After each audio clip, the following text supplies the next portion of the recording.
오늘 하나님 말씀은 예레미야 21장 11절에서 14절까지 말씀입니다. 제 성경은 1083페이지입니다.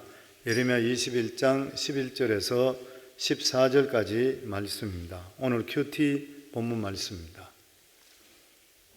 같이 읽습니다. 유다 왕의 집에 대한 여호와의 말을 들으라. 여호와께서 이와 같이 말씀하시니라. 다윗의 집이여, 너는 아침마다 정의롭게 판결하여 탈취당한 자를 압박자의 손에서 건져라. 그리하지 아니하면 너희의 악행 때문에 내 분노가 불같이 일어나서 사르리니 능히 끌 자가 없으리라. 여호와의 말씀이니라. 골짜기와 평원 바위의 주민들아 보라.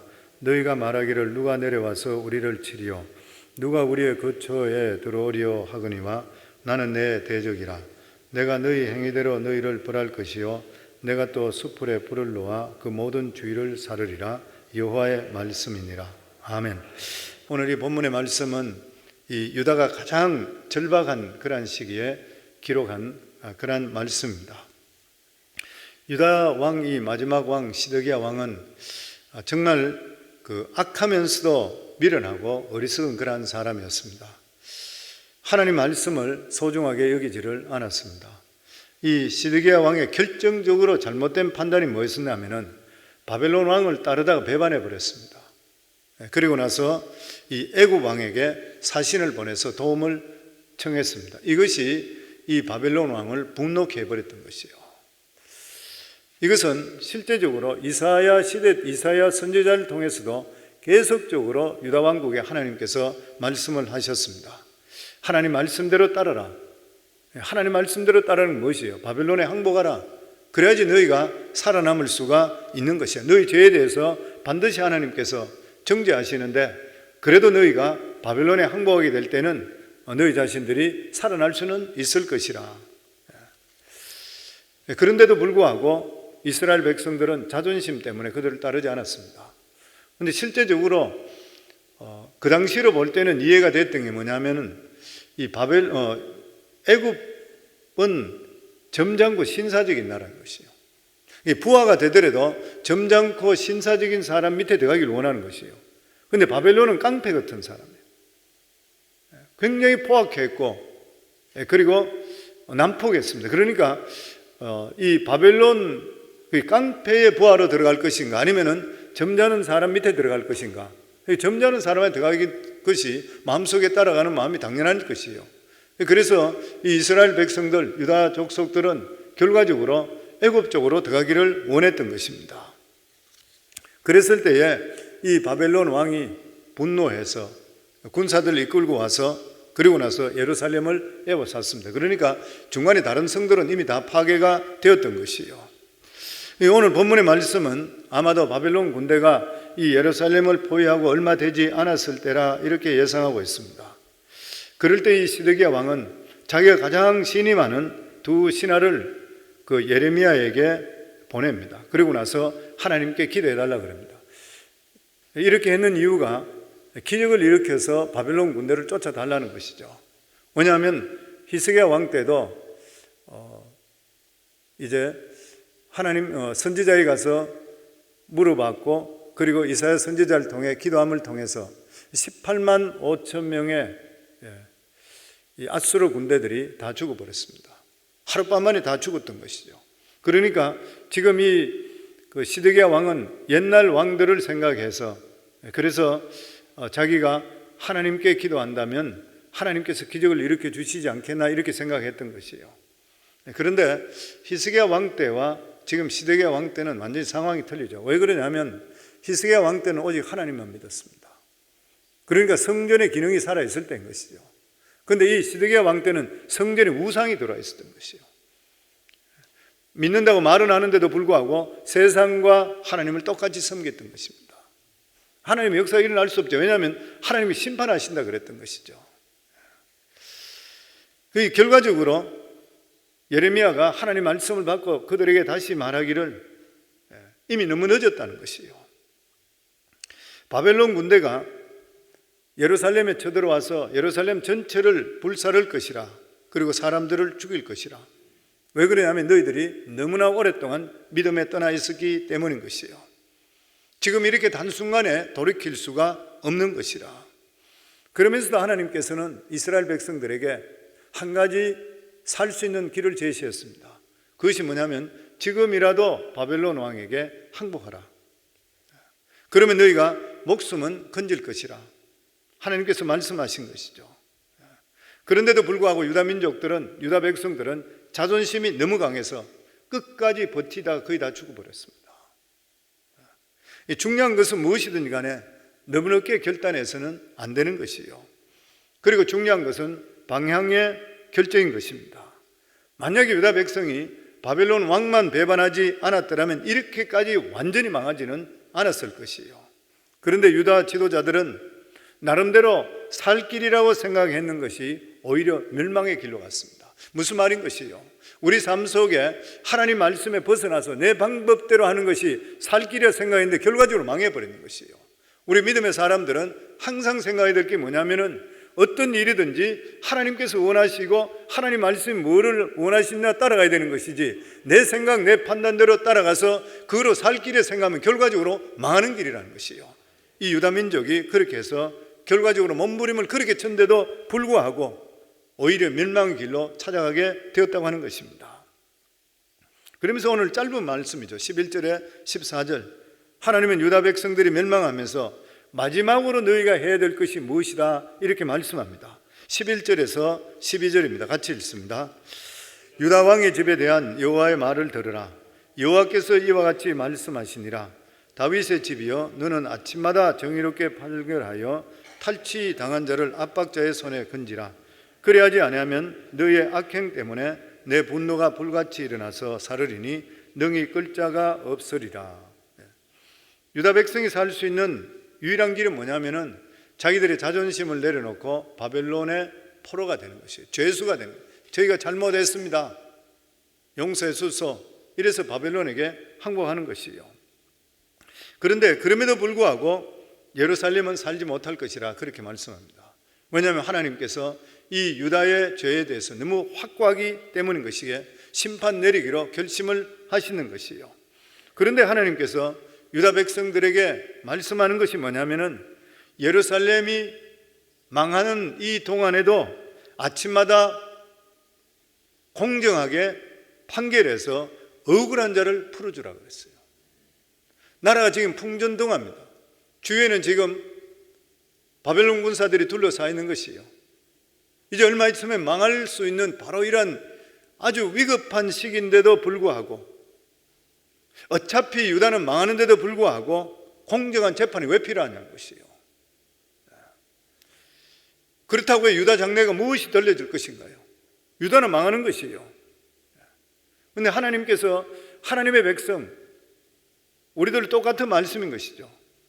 예루살렘은 망할 때 망하더라도 이러한 모습이 원래 모습이라는 것이에요. 우리 크리스찬들은 살아가는 삶에 내가 아무리 어려움을 당하고 망하는 일이 있다 하더라도 하나님 백성답게 살아야 될 원리가 있고 도가 있다고 하는 것이에요.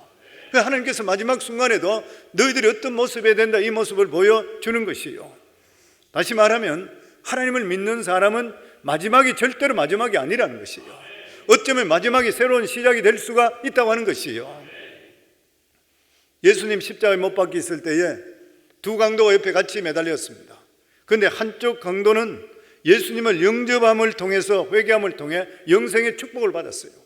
이 사람은 그 순간이 마지막이었지만 하나님의 주시는 영생의 축복이 시작되는 시간이었어요. 마지막을 잘 결정하게 될 때는 회복의 역사, 축복의 역사가 우리 속에 시작된다는 것을 항상 우리 삶 속에 명심해야 되는 것입니다. 요나를 통해서 니느웨 성에 대한 하나님의 멸망에 대한 경고가 그것을 또한 증명하고 있습니다. 요나가 물고기 뱃속에서 나와서 니느웨 성에서 하룻길을 행하면서 외쳤다 그랬습니다. 그러니까 하루 종일 외쳤다는 것이죠. 40일 후에는 이 니느웨 성이 멸망할 것이라 이렇게 외쳤습니다. 아마 요나가 이렇게 외칠 때는 성령이 충만하게 외쳤을 것 같아요.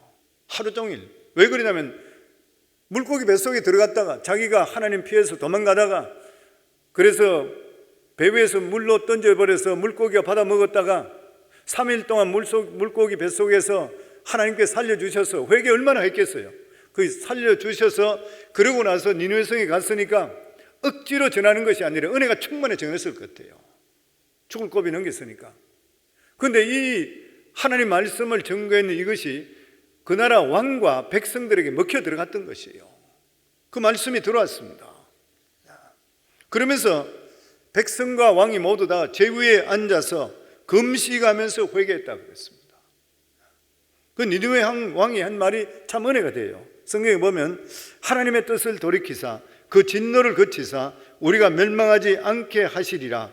그렇지 않을 줄을 누가 알겠느냐 한지라. 무슨 말이에요? 이 니느웨 왕이 바른 것이 무엇입니까? 하나님께서 혹시 돌이키사 다시 우리에게 기회를 주실지 어떻게 아느냐. 우리가 이렇게 회개하고 죄를 덮어쓰고 자복하게 될 때 무슨 말인 것이에요? 하나님은 너무 크시기 때문에 우리가 베옷을 입고 금식한다고 하더라도 그 노력 때문에 하나님께서 받아주어서 하나님의 뜻을 바꿀 수는 없겠지만, 그럼에도 불구하고 하나님 앞에서 40일 동안이라도 우리가 변화된 모습을 보여주게 될 때 중심을 보시고 혹이나 용서해 줄지 알겠냐는 거예요. 이방인의 왕에, 하나님을 모르는 이방인 왕에서 정말 놀라운 고백입니다. 어떤 사람도 인간의 노력이나 뜻으로 하나님의 뜻을 바꿀 수는 없는 것이에요. 왜냐하면 하나님은 스스로 모든 것을 결정하십니다. 어떤 인간도 하나님께 강요할 수가 없는 것이에요. 다만 니느웨 왕과 마찬가지로 우리가 할 수 있는 최선의 모습을 보여주며 변화된 모습으로 살아가게 되면 혹여나 긍휼을 베풀어 주실지 모르는 마지막 순간입니다. 마지막 순간인 것이죠. 하나님께서는 이렇게 자신을 낮추며 하나님께 겸비하며 나머지 마지막 시간까지도 회개하며 믿음으로 살기를 노력하는 자를 결코 버리지 않았던 것이에요. 그래서 성경이 이렇게 말씀합니다. 하나님이 그들을 행한 것 곧 그 악한 길을 돌이켜 떠난 것을 감찰하시고 뜻을 돌이키사 그들에게 내리리라 말씀하신 재앙을 내리지 아니하시니라. 니느웨 사람들에게는 마지막 40일 기간이 자신들의 변화된 모습을 하나님께 보일 수 있는 기회였던 것이요, 하나님께서는 그들이 정말 이 악한 길에서 떠난 것을 보시고 작정했던 재앙을 취소하시는 하나님. 이스라엘 백성이 똑같은 것이죠. 하나님은 아무리 재앙이 확정됐다 하더라도 회개하고 나오고 하나님께 자복하게 나오고 은혜를 구할 때는 재앙을 취소하시는 하나님. 그러니까 성도님들, 우리의 마지막이 내일이라 하더라도, 언제가 될지 모른다 하더라도 하루를 살든 이틀을 살든 한 달을 사시든 간에 하나님 말씀으로 변화된 모습으로 하나님께 보일 수가 있으셔야 돼요. 이게 우리 삶 속에 기회가 되는 것이에요. 그러니까 하나님께서 이스라엘 백성들에게 말씀하시기를 너희들은 곧 망하는데도 불구하고 살아가는 삶이 공정해라, 믿음으로 살아라, 지금까지 살지 못했다 하더라도 마지막 순간을 그렇게 결정해라. 이것이 믿는 사람들이 당연히 살아야 될 모습인 것이에요. 우리가 마지막이 어떻게 사는 것이 너무 중요해요. 지금까지 믿음으로 못 사셨다면 앞으로 얼마나 많은지 모르지만 작정하시기 바랍니다. 우리는 항상 마지막이 중요해요. 왜냐하면 그것이 우리 삶 속에 시작이 될 수 있기 때문인 것이에요. 만약에 예루살렘에 있는 이스라엘 그 유다 백성들이 자기들이 모든 것을 통회하고 자복하고 탐욕으로 버려졌던 것을 나눠주기 시작하고 정직을 회복하고 다 같이 하나님 말씀대로 바벨론에게 항복했더라면 정말 아름다운 모습이 되는 것이죠. 마지막 순간에 하나님 말씀에 순종했기 때문에. 그랬더라면 그들의 부흥은 자기들 생각보다 훨씬 더 빨리 일어났을 것이에요. 예를 들어서 어떤 사람이 병이 들었습니다. 도저히 그 사람은 살아날 수가 없는 것이에요. 그런데 병상에서 은혜를 받게 되는 것이에요. 자기 삶을 돌아보게 된 것이고 과거의 욕심으로 살아왔던 것 다 청산하고, 그리고 믿음으로 기쁘게 정말 주위 사람이 볼 때 천사 같은 그런 모습으로 살다가 죽게 될 때는 얼마나 하나님께 영광이겠습니까? 우리 삶을 돌아봐야 되는 것이에요. 우리는 건강하든 병들었든 성공했든 실패했든 하나님께 영광 돌리는 것, 정말 죽으나 사나 우리가 주의 것이라든 이러한 고백과 마찬가지로 이러한 삶을 사는 것이 성도의 본연의 모습인 것이에요. 하나님께서는 유다 백성들에게 이러한 모습을 보일 것을 명하십니다. 무슨 말이에요? 이런 모습을 마지막까지 보이고 망하라는 것이에요. 너희들은 징벌에 벗어나지 못한다. 그래도 백성답게 살다가 죽으라는 거예요. 기왕 멸망하려거든 더럽고 추한 모습으로 살지 말고 깨끗하고 아름답게 하나님 백성답게 잘못된 것을 바로잡고 하나님께 영광 돌리고 죽으라는 것이에요. 그렇기 때문에 우리는 마지막 죽는 순간까지도 자포자기해서는 안 되는 것입니다. 아무리 절망적인 순간에도 우리가 하나님께 드릴 수 있는 영광이 있어요. 우리 그리스도인들은 하나님으로부터 말할 수 없는 구원의 은혜를 받았잖아요. 우리는 죽어도 천국이잖아요. 망해서 죽는 순간까지도 저희들은 하나님이 주시는 이 은혜를 생각하고 선택을 생각할 때는 감사할 수 있는 마음이 얼마든지 우리는 가질 수가 있는 것이에요. 믿음의 사람들은 마지막 순간에도 절대 추해서 안 됩니다. 사람들에게 구걸하는 모습들, 믿는 사람으로 딴 사람 볼 때에 정말 추한 모습들 보여서는 안 돼요. 저는 요나 보면 나중에 가서 풍랑이 일고 배가 뒤집힐 것 같으니까 자기들끼리 제비를 뽑았을 때 요나가 걸렸잖아요. 그랬을 때 요나가 자기는 하나님의 선지자인데 자기를 잡아서 바다에 던지라 그랬잖아요. 이게 보통 사람은 할 수 있는 일입니까? 나는 하나님의 사람인데 내가 하나님께 범죄함을 통해서 너희들이 이런 일을 당한다. 그러니까 나를 바다에 던져라. 그럼 너희는 살리라. 얼마나 아름다운 모습이요. 얼마나 당당한 모습입니까? 만약 거기에서 요나 선지자가 어쨌든 살라고 추한 모습을 보였더라면 주위 사람들을 보고 믿음의 사람이 어떤 모습이 될 것인가요? 우리 믿는 사람들은 어떤 경우 속에 더더도 우리는 이미 하나님께서 우리의 생명을 책임져 주시기 때문에 당당하게 살아야 되는 것이고 깨끗한 삶을 살아야 되는 것이고 주위 사람에 보내될 수 있는 그런 삶을 살아갈 수 있어야 되는 것이에요. 그리고 원래 하나님은 하나님의 성인 이 예루살렘 성은 아무나 공격할 수 없는 그러한 성이었습니다. 그런데 유다 백성들의 교만과 죄 때문에 성이 망하는 것이에요. 마지막으로 13절, 14절 말씀입니다. 여호와의 말씀이니라 골짜기와 평원 바위의 주민들아 보라. 너희가 말하기를 누가 내려와서 우리를 치리요 누가 우리의 거처에 들어오리요 하거니와 나는 내 대적이라. 내가 너희 행위대로 너희를 벌할 것이요 내가 또 숯불에 불을 놓아 그 모든 주위를 사르리라. 여호와의 말씀이니라. 여기 보면 여호와의 말씀이니라 골짜기와 평원 바위의 주민을 보라. 이게 예루살렘을 말하고 있습니다. 예루살렘은 산이잖아요. 그리고 깊은 골짜기 속에 감춰져 있는 그런 도시가 예루살렘입니다. 성지순례 가보시도 알겠지만, 그러니까 바깥에서 볼 수 없는 그런 성이었어요. 하나님께 숨겨주신 하나님의 품 안에 있는 그런 성이었었습니다. 그런데 이 유다 백성들이 하나님의 품에 만족하지 않고 세상을 따라가 버렸어요. 세상을 따라가게 되니까 결과적으로 세상 사람들에게 우습게 보이는 것이에요. 들어가 보니까 별거 아니고 하나님만 의지하는 것이 아니라 자기들이 잘 살고 있는 그것만 추종하고 있는 것이에요. 그러니까 별거 아닌 것이에요 보니까. 그래서 하나님의 사람들은 세상에 너무 날뛰지 말고 세상적으로 너무 빠지지 말아야 됩니다. 뭐 보여줄 게 있어요. 세상 사람 보는 거 보고. 어떤 사람은 목회자인데도 뭐 교회 중직자인데도 어떤 집 신방 갔는데 그 집에 화려한 거 보고 나서 따라다니면서 얼마 주고 샀습니까? 묻고 창피해서 못 따라가겠어요. 그런 게 왜 그렇게 마음에 들어요? 계속 무엇이 얼마 주고 샀습니까? 너무 좋네요. 부럽네요. 그리고 어떻게 가치관이 그릇밖에 될 수가 없는 것이에요. 무엇을 보고 믿는 사람들을 따르겠어요? 보면 믿는 사람들은 세상 사람들이 갖지 못한 진짜 보석, 진주를 우리 가지고 계시잖아요. 이게 어떻게 세상과 비교할 수 있는 것이에요? 그러니까 결과적으로 세상 사람을 멸시받는 것이에요. 하나님의 백성은 하나님 말씀대로 살게 될 때는 하나님께 지켜주시게 되어 있습니다. 사람들이 함부로 대할 수가 결코 없는 것이에요. 교회도 마찬가지잖아요. 가난하든 뭐든 내가 뭐 가진 게 있든 말든 간에 내가 믿음으로 바로 살고 바른 판단 내리는 사람 보게 되면 누구든지 그 사람 경외하고 따르게 돼 있어요. 뭐 목사든 장로든 권사든 상관없잖아요 보면. 근데 그렇지 않고 아무리 직책을 가졌다 하더라도 인격적으로 따를 수 없다든지 믿음적으로 바른 판단하지 못한다든지 이러면 어떻게 그 사람을 존경할 수 있어요? 믿음이나 자체가 우리 속에 주시는 하나님의 능력인 것입니다.